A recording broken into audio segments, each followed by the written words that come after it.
بسم اللہ الرحمن الرحیم۔ السلام علیکم ورحمۃ اللہ وبرکاتہ۔ ناظرین، تو متفر استقبال مقرر ٹی وی نیشنل ایپیسوڈ فن خطابت میں، اور آج ہمارا قسط نمبر 7۔ تو چلیے شروع کرتے ہیں بلا کسی تاخیر کے اور جانتے ہیں فن خطابت کے اہم نکات، اشارات اور ہدایات۔ بسم اللہ الرحمن الرحیم۔ ہدایت نمبر 41۔ جب تک ایک مضمون کو نئے طور سے ادا کرنے کا طریقہ، الفاظ کی چست بندشیں اور رنگا رنگ فقرے مقرر کے حافظے میں نہ ہوں تو اس وقت تک وہ اس فن میں ناقص ہے۔ ناظرین، تو اس سے معلوم ہوا کہ کوئی بھی موضوع، کوئی بھی عنوان، کوئی بھی ٹاپک پرانا نہیں ہوتا، گھسا پیٹا نہیں ہوتا، بس اس کو ایک نئے انداز کی، ایک نئے طرز کی ضرورت ہوتی ہے۔ یعنی موضوع جو ہمیشہ بولے جاتے ہیں، جیسے نماز ہے، روزہ ہے، حج ہے، زکوٰۃ ہے، جو ہمیشہ بولے جاتے ہیں، ایسے عناوین کو بیان کرنا سامعین کو بعض دفعہ یہ عناوین، یہ ٹاپک جو ہے ان کو گنا گزرتا ہے کہ یہ تو ہم ہمیشہ نماز کی اہمیت، نماز کی فضیلت، نماز کا اجر و ثواب سنتے رہتے ہیں بار بار۔ تو بعض دفعہ ان کو لگتا ہے کہ یہ جو موضوع ہے ہم ہمیشہ سنتے رہتے ہیں، ہم کو اچھا لگنے والا نہیں ہے، تو یہ بھی کوئی خاص عنوان نہیں ہے، تو پہلے ہی وہ مایوس ہو جاتے ہیں۔ تو ہمیں کیا کرنا چاہیے؟ ایک مقرر اور خطیب کو اسی عنوان کو وہ ایک نئے طرز میں، ایک نئے انداز میں بیان کرے تاکہ سامعین کی دلچسپی اسے بنی رہے۔ تو ایک مقرر اور خطیب کے لیے بہت ضروری ہے کہ اس کو ایک نیا انداز دینے کی کوشش کرے، نیا طرز دینے کی کوشش کرے، نئے الفاظ، نئے جملے، نئے فقرے، ایک نیا رنگ دینے کی کوشش کرے۔ کوئی بھی اولڈ ٹاپک ہے، کوئی بھی پرانا عنوان ہے، اس کو نئے انداز میں، نئے طرز میں بیان کرنے کی کوشش کرے تاکہ سامعین پر یہ گراں نہ گزرے اور سامعین یہ نہ سوچے کہ یہ تو ہم ہمیشہ سنتے رہتے ہیں۔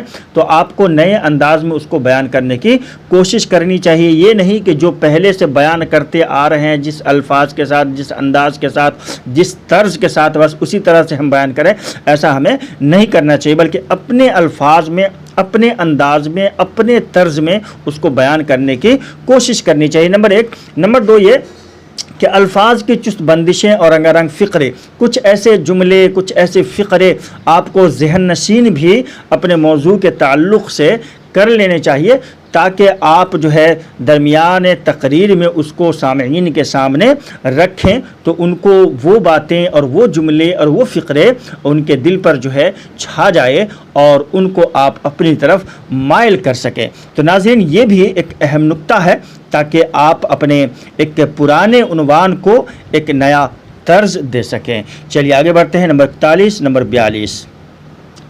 مقرر کو چاہیے کہ کوئی عمدہ اور مستند کتاب اٹھا لے اور اس میں سے چند الفاظ یا فقرے منتخب کر کے الٹ پھیر کے دیکھے اور کئی اسلوبوں میں بیان کرنے کی کوشش کرے۔ اس سے طرز ادا میں جدت اور زبان میں روانی پیدا ہوگی۔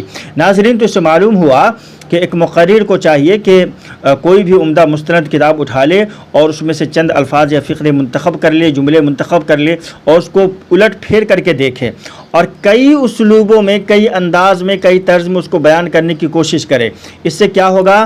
اس سے ہوگا کہ طرز ادا میں جدت اور جو ہے زبان میں روانی پیدا ہوگی۔ تو یہ بھی پریکٹس کرنے کے لیے، مشق کرنے کے لیے ایک مقرر کے لیے بہت ہی اچھی چیز ہے کہ آپ مستند کتابوں کے چند جملے یاد کر لیجئے، چند فقرے یاد کر لیجئے، چند الفاظ یاد کر لیجئے، چند چیزوں کو یاد کر لیجئے اور اس کو کئی طرز سے اس کو بیان کرنے کی کوشش کیجئے، کئی انداز میں اس کو بیان کرنے کی کوشش کیجئے۔ تو اس سے کیا ہوگا؟ آپ کی زبان میں جو ہے روانگی بھی آئے گی اور ادا میں جو ہے جدت بھی آئے گی، تازگی بھی آئے گی اور الفاظ آپ کے زبان پر آئیں گے۔ تو یہ بھی بہت اہم ہے۔ چلیے آگے بڑھتے ہیں۔ نمبر 42۔ نمبر 43۔ کسی کتاب کا کوئی مضمون مطالعہ کیجئے، پھر کتاب بند کر کے اس مضمون کو اپنے انداز میں اور اپنے الفاظ میں بیان کرنے کی کوشش کیجئے۔ ناظرین، تو یہاں بھی وہی باتیں کہی جا رہی ہے جو پہلے کہی گئی ہے کہ کسی بھی کتاب کو جب آپ کا مطالعہ جب آپ کرتے ہیں تو اس سے چند چیزوں کو نوٹ کیجئے، چند چیزیں ذہن نشین کیجئے اور اس کو اپنے انداز میں آپ اپنے الفاظ میں بیان کرنے کی کوشش کیجئے۔ نمبر 1۔ نمبر 2، پہلے تھوڑی سی عبارت مشق کے لیے اختیار کیجئے۔ چند چیزوں کو آپ جو ہے تھوڑی سی عبارت کو آپ جو ہے مشق کے لیے پہلے اختیار کیجئے، پھر رفتہ رفتہ پورے مضمون اور پوری کتاب کا خلاصہ بیان کرنے کی کوشش کیجئے۔ یعنی تھوڑا سا پہلے آپ نے مطالعہ کرنا ہے اور اس مطالعہ کے لیے آپ جو ہے اپنے الفاظ میں، اپنے انداز میں، اپنے طریقے سے اس کو بیان کرنے کی کوشش کرنی ہے۔ پہلے تھوڑی سی کتاب کا مطلب ایک صفحہ ہے، آدھا صفحہ ہے، چند جو ہے کلمات ہیں، چند جملے ہیں، اس کو آپ اپنے انداز میں پہلے بیان کرنے کی کوشش کیجئے۔ اسی طرح اس کتاب کو، یعنی جو تقریر کی کتاب ہے جس کا آپ مطالعہ کر رہے ہیں، اس کو پھر جو تھوڑا تھوڑا ایسے کر کے پوری کتاب کو، پوری مضمون کو، پوری تحریر کو آپ جو ہے بیان کیجئے اور مشق کیجئے۔ اس سے کیا ہوگا؟ اس سے ہوگا کہ تقریری صلاحیت جو ہے ہمارے اندر پیدا ہوگی، ٹھیک ہے نہیں؟ اور یہ بہت ہی ضروری ہے ہمارے لیے، ایک مقرر اور خطیب کے لیے یہ بہت ہی ممد اور معاون جو ہے ثابت ہوگی انشاءاللہ تعالیٰ۔ تو یہ بھی ایک پریکٹس کرنے کا، ایک مشق کرنے کا طریقہ ہے۔ تھوڑی تھوڑی چیزوں کو نوٹ کیجئے، ذہن نشین کیجئے، اس کو بیان کیجئے، پھر چند چیزوں کو نوٹ کیجئے، ذہن نشین کیجئے اور اس کو بیان کرنے کی کوشش کیجئے۔ اسی طرح تمام کتابوں کو آپ پڑھ جائیے، مطالعہ کر جائیے اور ان کو جو ہے بیان کرنے کی کوشش کیجئے۔ یہ ساری چیزیں جو آپ کے ذہن میں بیٹھ جائیں گی اور جب بھی آپ تقریر کریں گے انشاءاللہ تعالیٰ یہ چیزیں آپ کو وہاں کام آئیں گی۔ چلیے آگے بڑھتے ہیں، نمبر 43، نمبر 44۔ کسی مستند شاعر کی نظم لے کر ذرا اونچی آواز سے شعر پڑھنے اور اس کے مطلب کو نثر میں ضروری الفاظ زیادہ کر کے بیان کرنے سے قوت بیانیہ کو ترقی ملتی ہے۔ ناظرین، تو اسے معلوم ہوا کہ کسی بھی مستند شاعر جیسے علامہ اقبال وغیرہ کی کتابیں ہیں، ان کے نظمیں، ان کی غزلیں ہیں، ان کے جو ہے اشعار ہیں، ان کو آپ اونچی آواز سے ان کے اشعار کو پڑھنے کی کوشش کیجیے اور اس کے مطلب کو نثر میں ضروری الفاظ جو اردو کے، معلوم ہے آپ کو کہ علامہ اقبال کے جو اشعار ہوتے ہیں وہ پیور اردو ہوتے ہیں، فارسی ہوتے ہیں، تو پیور اردو الفاظ کو زیادہ تر آپ کو بیان کرنے کی کوشش کرنی ہے اور بھی بلند آواز سے آپ کو بیان کرنے کی کوشش کرنی ہے۔ تو اس سے کیا ہوگا؟ اس سے کیا ہوگا کہ آپ کے بیان کرنے کے انداز میں ایک قوت پیدا ہوگی، آپ کو ترقی ملے گی، آپ کی زبان پر وہ اردو کے الفاظ جو ہے رچ اور بس جائیں گے اور بار بار دہرانے کی وجہ سے وہ الفاظ آپ کے ذہن میں بھی آئیں گے، آپ کے زبان پر بھی آئیں گے اور جب آپ بولیں گے تو گھبرائیں گے نہیں اور وہ الفاظ یکدم سے انشاءاللہ تعالیٰ آپ کی زبان پر آنے لگ جائیں گے۔ تو اس سے آپ کی اردو اور آپ کی زبان کی جو ہے اصلاح ہو جائے گی اور بہت سارے اشعار ایسے بھی آپ کو یاد ہو جائیں گے، بہت سارے جملے یاد ہو جائیں گے، بہت سارے فقرے یاد ہو جائیں گے، بہت سارے پیور اردو الفاظ جو ہے آپ کو یاد ہو جائیں گے۔ Number 44، number 45۔ تنہائی میں تقریر کی مشق کرتے وقت یہ فرض کر لینا چاہیے کہ ہم ایک بڑے مجمع کے سامنے بیان کر رہے ہیں۔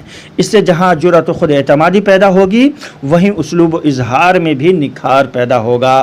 ناظرین، تو یہ بھی ایک پریکٹس کا طریقہ ہے، ایک مقرر اور خطیب کے لیے، ایک طالب علم کے لیے۔ جب آپ واقعتاً ایک بڑے اسٹیج پر جانا چاہتے ہیں، ایک بڑے مقرر اور خطیب بننا چاہتے ہیں تو ہمیں چاہیے کہ تنہائی میں پہلے بھی بتا چکا ہوں کہ آپ کو تقریر کی مشق کرنی ہے۔ اکیلے میں کھڑے ہو جائیں، بچے ہیں، بوڑھے ہیں، گھر کے عورتیں ہیں، گھر کے لڑکے ہیں، نوجوان ہیں، وہاں ان کے سامنے آپ کھڑے ہو جائیں، ان کے سامنے آپ بیان کرنے کی کوشش کیجیے۔